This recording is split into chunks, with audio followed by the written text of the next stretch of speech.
Hey, and welcome to the Leftovers channel. Today we are looking at a Mighty Max playset, Mighty Max Escapes Skull Dungeon. This is a pretty iconic Mighty Max playset just for the fact that it actually had its own television ad at the start of the series. This is a Series 1 playset. It's a skull. I never particularly enjoyed the goofy looking skull we've got here, the big fangs, the very sad looking expression. He's not a happy camper, and the name sort of always bugged me as well. Mighty Max Escapes Skull Dungeon. It gives away the ending. He escapes, he gets out okay. The Mighty Max playsets have always done a really good job with the textures on the skulls. That's another reason why I like lighting my videos the way I do, because I want to show off all those cool little details that you just wouldn't otherwise see from like an image. You know, it's squashed, it's sad, it looks goofy, but you can see they tried. And even on the back, we've got the bone motif going around. But there we are, Mighty Max Escape Skull Dungeon. This set gets a lot more interesting once we get to open it up, because inside we've actually got our very own mad scientist's laboratory.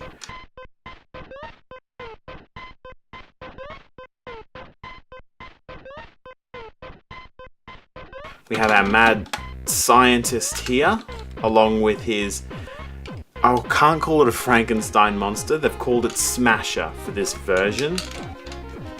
Mighty Max at the front there, Smasher, as well as our mad scientist. So the mad scientist's name is Dr. Gore. You can see at the top here we've got his residence, we've got like a library, a desk, a study, even a little hidden secret dungeon.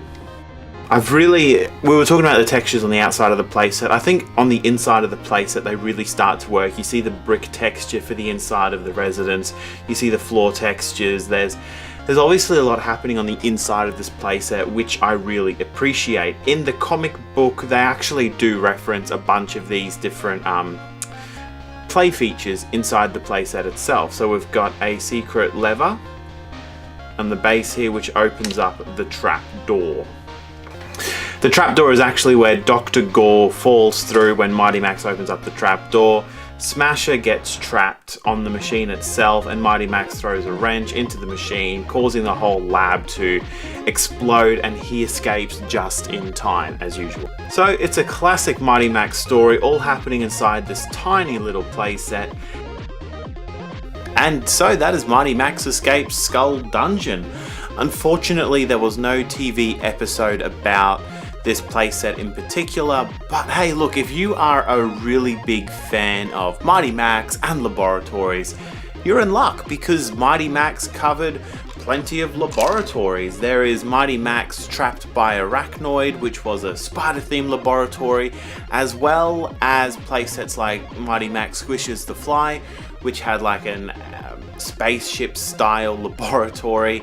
And even though there wasn't a specific TV episode about Skull Dungeon, there is plenty of instances in the TV episode with, crazy scientists and mad professors. So don't feel like you've missed out. Skull Dungeon is a really awesome playset. It's well-rounded. It looks flat and sad, but the playset itself is a lot of fun, and there's a lot of play features here built straight into it. So if you do want to see what else the Mighty Max line had to offer, please check out a few more of our videos right here on the Leftovers channel.